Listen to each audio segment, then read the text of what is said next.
immigrants have relatively small impacts on the wages of native-born workers and may even raise them by increasing productivity and complementing native skills. One of the most common arguments against immigration is that it lowers the wages of native-born workers by increasing the supply of labor. However, this argument ignores the fact that immigrants also increase the demand for labor by consuming goods and services, investing in businesses, and paying taxes. Moreover, immigrants often have different skills and abilities than native-born workers, which means they can complement rather than compete with them. According to a study by the White House Council of Economic Advisors, immigration increases potential economic output by increasing the size of the labor force. Immigrants also contribute to increasing productivity by bringing new ideas, skills, and technologies to the U.S. economy. For example, immigrants are 80% more likely to become entrepreneurs than native-born workers, and they account for 25% of all new businesses in the U.S. Immigrant entrepreneurs create jobs not only for themselves, but also for other workers, both native and foreign-born. Another way that immigrants boost productivity and wages is by complementing the skills of native-born workers. Immigrants tend to have either very high or very low levels of education compared to native-born workers, which means they fill different roles in the labor market.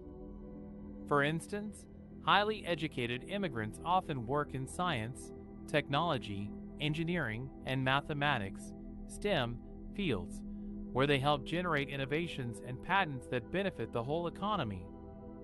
Low-skilled immigrants often work in sectors such as agriculture, construction, and hospitality, where they perform tasks that native-born workers are less willing or able to do. By doing so, they free up native-born workers to specialize in more complex and higher-paying jobs. The impact of immigration on wages depends on many factors, such as the characteristics of immigrants and native-born workers, the structure of the labor market, and the state of the economy. However, most studies find that immigration has either a positive or a negligible effect on the wages of native-born workers in the long run. Some studies even suggest that immigration may raise the wages of native-born workers by 0.6% to 1.7% over a period of 10 years. The only group that may experience some negative effects are previous immigrants or native-born workers with very low levels of education who compete directly with new immigrants. However, these effects are usually small and temporary, as workers adjust to changing labor market conditions over time. In conclusion, immigration has relatively small impacts on the wages of native-born workers, and may even raise them by increasing productivity and complementing native skills. Immigration is not a zero-sum game where one group gains at the expense of another.